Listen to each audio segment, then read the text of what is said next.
And welcome to The Watchman. We're going to get right into it this week and head back to the Israel-Lebanon border for part 2 of our interview with military and strategic analyst Elliot Chodoff.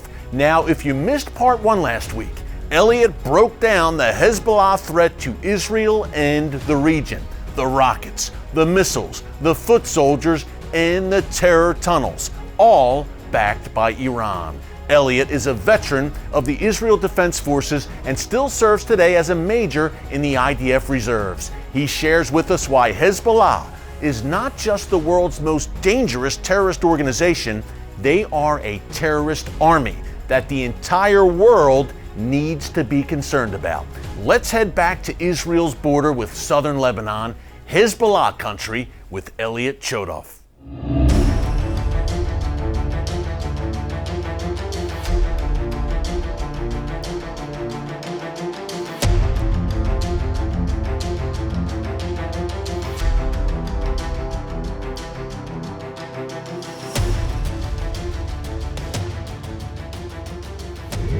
They have made noise, including the current leader of Hezbollah, who you mentioned, Sheikh Hassan Nasrallah. They've made noise about in the next war against Israel, they're going to conquer where we're standing right now, right? Northern Israel, villages here. Not so much here, but there. Okay, Kiryat Shimona, more in that area, Metula. They have a number, call it around dozen for our purposes, of assault companies, called Rejwan, that's the organization, along this border, assault companies whose mission is to attack, ground attack against Israel.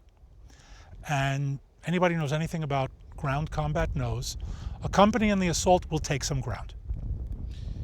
And we have villages whose northern fence is the border. Touches Lebanon. So you have a mini Hezbollah invasion there. Right. And Elliot, correct me if I'm wrong, you're a master strategist when it comes to the military.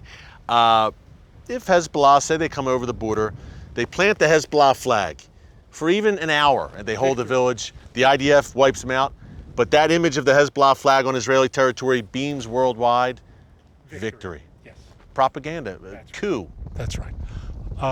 Victory in the type of war that we're talking about here, which is insurgency, counterinsurgency. And I was going to say, if an infantry in regular combat, if an infantry company took a village and was then wiped out, that would be considered a defeat. If Hezbollah takes a village and is then wiped out, it's a victory. So it's a whole different way of fighting war on the ground. It's something that's been evolving now for decades. Modern armies are only getting used to it over the past 20 years, but this is more than half a century that we've been seeing this type of war. Stakes are high. And by the way, those thousands and thousands, tens of thousands of rockets you described, how did they get here into southern Lebanon? Well, you know, there's a myth that they're smuggling them into Lebanon, but it's a myth because smuggling implies clandestine. They're shipping them in. Iran. The Iranians overland, they're flying them into Damascus, into Beirut. They're using civilian airliners. We're interdicting what we can. Yeah, the Israelis are, yeah. We take out convoys. In Syria frequently, yeah. You know, it's interesting. That seems to be a good reason why Iran is so invested in Syria, Elliot, because, hey, if you're transiting rockets through Damascus down to here to Lebanon, you got to hold Damascus. This is their bridge. That's their bridge. Right. And the goal is to surround Israel on all sides and squeeze it. On that level, yes. Also to hold the Mediterranean coast. The land corridor. Right. But certainly what Iran would like to do is take this Hezbollah front, add it to a Syrian front on the Golan side, and then have Israel at least in the north in a vice between the two sides. And force Israel, if necessary, to fight a two-front war. And maybe even a third front, I guess, if Hamas decide to act up in Gaza. And look, there's no great secret here, and I don't give away military secrets. And you've got a few. Just one or two. It's no secret. The solution to Hezbollah will be on the ground. In 2006, we used to talk about we're going to create the consciousness of victory, the image of victory, win the war of consciousness.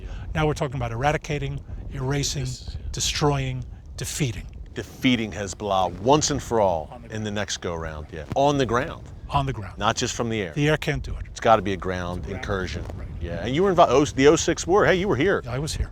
Played a major role up here. I'm still here. Yeah, yes, you are. I serve in Northern Command. Yeah. The war in '06 was unexpected by them. They launched an attack, and they figured Israel was going to roll over and play dead. And Nasrallah said outright after the war, if I had known that that would have been the response, I wouldn't have done it. Okay, now you know. All right? They took heavy losses in '06. Oh, they did. Oh, yeah. They did. And he's been in a bunker someplace ever since. The Iranians made that mistake in May. They decided to teach us a lesson, if you will, and they fired some rockets at us, a grand total of 32, 28 of which missed the country, and 4 were intercepted. But we correctly treated an attack, failed or successful, as an attack, and the Air Force went to work on them in the largest air operation that we've launched in decades. Last question here, as we wrap up from the Israel-Lebanon border. Number one, can Iron Dome play a major role in counteracting that massive Hezbollah rocket stockpile? And number two, dovetailing on that, what's next? The answer to the first question is an emphatic no, because when they're capable of launching as many high-quality rockets as they are today, meaning dozens simultaneously at a single target, Iron Dome is swamped. In other words, it's not that the technology can't handle it, it's the firepower can't handle it. Just too many rockets, 2,000 a day. Right, and let's say dozens at once on Haifa, for example. There's only so many Iron Dome batteries. That can fire in a 30-second flight time or a 45-second flight time. Okay, these are the sort of the parameters that mean that Iron Dome is not going to be effective. It'll do some and it'll take some, but it's not. Iron Dome wasn't designed for this. Iron Dome was designed for the Gaza kind of a situation. 12 rockets are fired, 8 of them aren't going to hit the target anyway, and Iron Dome intercepts the other 4. At this point, we have 2 almost opposite possibilities. The likely one, or let's say the more natural one for the Iranians, is to slowly build up in Syria, trying not to trigger our responses until they reach a point where they can launch what they want to launch. Militating against that, and I have no idea how much impact this has, is the age of the Supreme Leader Khamenei and his health. Because it's possible that if he feels that he's on his way out, he may decide to push forward faster against the natural tendencies, but to say, I want to see the end of this. Yeah, and he is elderly right now. Yeah. That's something that I don't think can be sort of built into a prediction. It's just something you have to say it's there as one of the factors.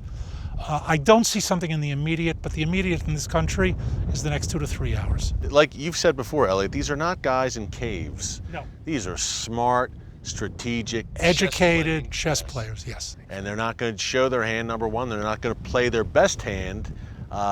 Without having the rest of the game already mapped out. Yes. Elliot, thanks for mapping it out for us, my friend. It was great. We'll do it again soon here. Thanks, Elliot. Appreciate it, my friend. Thank you. Pleasure.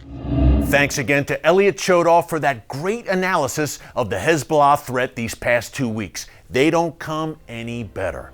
Well, up next, you've heard about the threats. Now meet some of the IDF soldiers who are on the front lines against them, thousands of miles from home. Learn more about these lone soldiers after the break. Don't move.